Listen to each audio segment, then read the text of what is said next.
نظر انداز کر کے ان لوگوں کی طرف نہ متوجہ ہو جائے ترید زینت الحیات الدنیا، تو کیا آپ بھی دنیا کی کہ لوگوں کو یہ گمان ہونے لگے، شک ہو جائے کہ آپ کی نگاہ میں بھی دنیا کی زینت کا جو ہے بہت اس کی اہمیت ہے۔ ولا تطع من اغفلنا قلبه عن ذکرنا، اور مت بات مانیے اس کی جس کے دل کو ہم نے اپنی یاد سے غافل کر دیا ہے، واتبع ہواہ، اور جو اپنی خواہش نفس کی پیروی کر رہا ہے، وکان امرہ فرطا، اور اس کا کام جو ہے وہ اعتدال سے بہت ادھر ادھر ہو گیا ہے۔ وَقُلِ الْحَقُّ مِن رَّبِّكُمْ فَمَن شَاءَ فَلْيُؤْمِن وَمَن شَاءَ فَلْيَكْفُرْ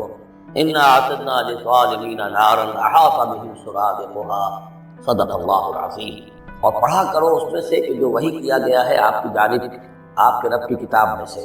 اس کی باتوں کا بدلنے والا کوئی نہیں، اور نہیں پاؤ گے تم اپنے لیے اس کے سوا کوئی اور جائے پناہ۔ تھامے رکھو، روکے رکھو اپنے آپ کو ان لوگوں کے ساتھ جو پکارتے ہیں اپنے رب کو صبح و شام اور چاہتے ہیں اس کی رضا، طالب ہیں اس کے روئے انور کے، اور نہ دوڑیں آپ کی نگاہیں ان سے ہٹ کر آپ کے دنیا کو یہ محسوس ہو، یہ مغالطہ ہو کہ ترید و زینت الحیات الدنیا۔ یہ ذرا مشکل مقام ہے قرآن مجید کا کہ بظاہر الفاظ یہ ہیں کہ آپ کی نگاہیں دنیا کی زیبائش اور آرائش کی تلاش میں ان فقراء اور غرباء سے ہٹ کر عمراء کی طرف نہ اٹھیں۔ لیکن ظاہر بات ہے کہ حضور صلی اللہ علیہ وسلم کی یہ شان نہیں تھی، لہذا اس میں جو بات سمجھ میں آتی ہے وہ یہ ہے کہ ایسا نہ ہو کہ آپ کے التفات کی وجہ سے دنیا یہ محسوس کرے کہ ان کی نگاہ میں بھی وقت اور اہمیت جو ہے وہ دنیاوی مال و دولت اور اسباب کی۔ کسی داعی حق کے لیے یہ معاملہ بہت ہی نازک ہوتا ہے کہ ایک طرف جو حالات و واقعات ہیں اس کے اعتبار سے، جو حقائق ہیں اس کے اعتبار سے،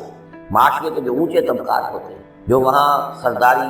یا کسی اور طرح کی سربراہی کے منصب پر فائز ہوں یا ان کے پاس فراوانی ہو دولت کی، اب ظاہر بات ہے کہ ان کا ایک اثر و رسوخ ہوتا ہے معاشرے میں۔ ان میں سے کوئی ایک شخص ایمان لے آئے تو وہ بہت سے لوگوں کے برابر ہو جائے گا، جیسے حضرت عمر رضی اللہ اور ابو جہل کو حضور نے دونوں کو پیش کیا اللہ کے سامنے کہ اللہ ان میں سے ایک کو ضرور میری جھولی میں ڈال دیں۔ ظاہر بات ہے کہ اس سے اسلام کو تقویت حاصل ہوئی، اور اس سے یہ ہے کہ جن مسلمانوں پر کا قافیہ تنگ ہوا ہے، جن کو ستایا جا رہا ہے، اگر کوئی بڑا آدمی ایمان لے آئے گا تو ان کو بھی سہارا ملے گا، جیسے کہ حضرت عمر اور حضرت حمزہ کے ایمان آنے کے بعد جو غرباء تھے، فقراء تھے اور جو غلام تھے انہیں ستایا جا رہا تھا، انہیں کچھ ریلیف ملا۔ اس حوالے سے ایک طرف تو اس کی ضرورت ہوتی ہے کہ ان کی طرف توجہ کی جائے، التفات رکھا جائے، تاکہ اگر وہ ایمان لے آئے تو اس سے ایمان کو بھی تقویت ہو، اسلام کو تقویت ہو، مسلمانوں کو بھی فائدہ پہنچے۔ دوسری طرف یہ اندیشہ ہوتا ہے کہ غرباء کا دل نہ دکھے۔ تیسری طرف یہ کہ لوگ یہ نہ سمجھیں کہ یہ بھی زیادہ جو ہے مدارات کرتے ہیں اور زیادہ التفات کرتے ہیں عمراء کی طرف، اہم لوگوں کی طرف، گویا کہ ان کی نگاہوں میں بھی دنیا کی انہی چیزوں کی وقت ہے، انہی چیزوں کی اہمیت ہے۔ تو یہ تین طرف کی چیز سمجھیے کہ یہ چکی دو پارٹوں والی نہیں، تین پارٹوں والی ہے، کہ جس میں کوئی داعی جو ہوتا ہے وہ اس مخبصے میں آ جاتا ہے کہ ایک طرف تو تقاضا یہ ہے وہ تحریک کا، دعوت کا، اس کی دو جہد کا، اس کے تقاضے یہ ہیں کہ ان کی طرف التفات ہو، ان کی طرف توجہ کی جائے تاکہ ان میں سے کچھ لوگ ایمان لے آئیں تو کام میں سہولت حاصل ہو، مدد حاصل ہو۔ لیکن دوسری طرف یہ منفی دو اثرات میں موجود ہیں، تو اس کے مابین جو ہے حکم دیا جا رہا ہے حضور صلی اللہ علیہ وسلم کو کہ بہرحال آپ یہ احتیاط کیجیے کہ یہ تاثر نہ ابھرنے پائے کہ محمد کے نزدیک بھی صلی اللہ علیہ وسلم اصل اہمیت جو ہے وہ دولت مند لوگوں کی۔ ولا تطع من اغفلنا قلبه عن ذکرنا، اور مت کہنا مانیے ان لوگوں کا، یہ جیسا کہ میں نے بارہا عرض کیا ہے کہ دباؤ پڑ رہا تھا سرداران قریش کی طرف سے کہ کچھ ہماری بات مان لیجیے،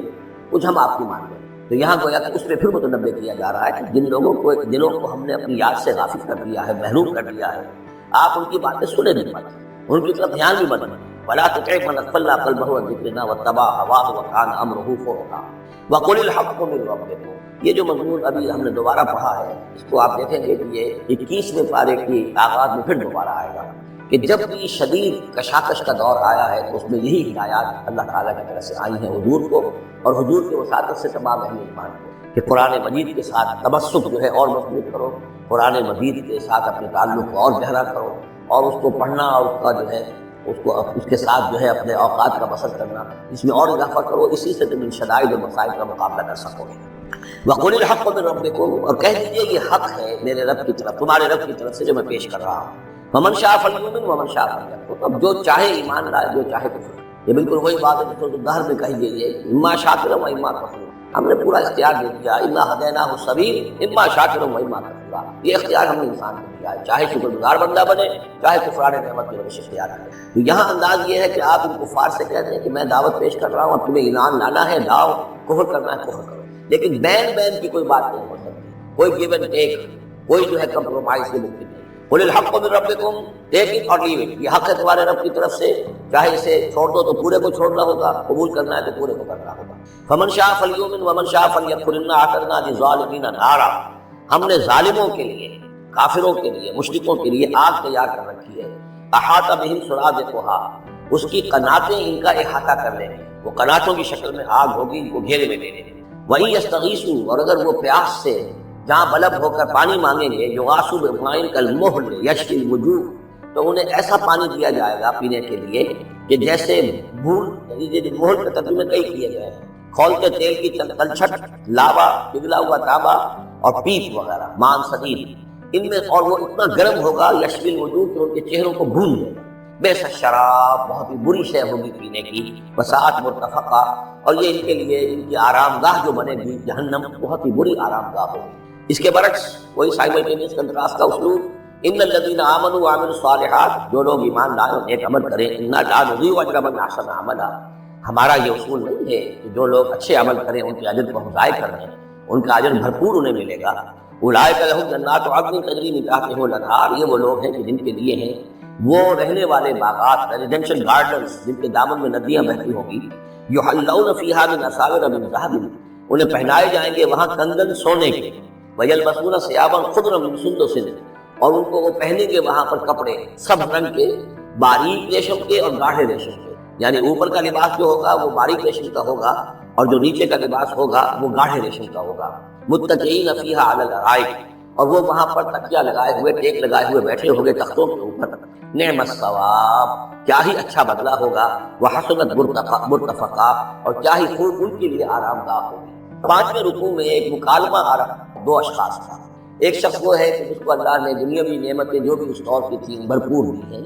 مادی وسائل بھرپور دے رکھے ہیں، اور وہ اس قدر اس کا معاملہ ٹھیک چل رہا ہے کہ ہوتے ہوتے اس کی نگاہ اب اللہ کی طرف سے ہٹ کر ان مادی اسباب و وسائل ہی پر جم گئی ہے، اس کا توکل اور اعتماد اسی پر قائم ہو گیا۔ ایک دوسرا شخص دنیاوی اعتبار سے مرفع الحال نہیں ہے، اس کے پاس دولت نہیں ہے، دنیاوی چیزیں نہیں ہیں، لیکن وہ اللہ تعالیٰ کی معرفت سے حاصل ہے۔ وہ اس دولت مند آدمی کو بھی نصیحت کرتا ہے کہ تم اللہ کو بھول گئے ہو، تمہیں چاہیے کہ ہم تمام چیزوں کے اوپر جو بھی اللہ نے تمہیں دی ہے اس کا شکر ادا کرو، اس کا حق ادا کرو۔ لیکن اس نے اپنے گھمنڈ میں آ کر اسے بہت تلخ جواب دیا، میرے پاس یہ سب کچھ ہے، تو گویا کہ میں اللہ تعالیٰ کا لاڈلا ہوں، چہیتا ہوں، تم جوتیاں پٹخار رہے ہو، تمہارے پاس کچھ نہیں ہے، تمہاری کوئی حیثیت نہیں ہے، تمہاری حیثیت ہی نہیں کہ مجھے تم واقعی کہو۔ لیکن یہ کہ اس پر پھر جو ان کے درمیان معاملہ ہوا تو انہوں نے کہا اس شخص نے کہ ہو سکتا ہے کہ اللہ تعالیٰ تمہارے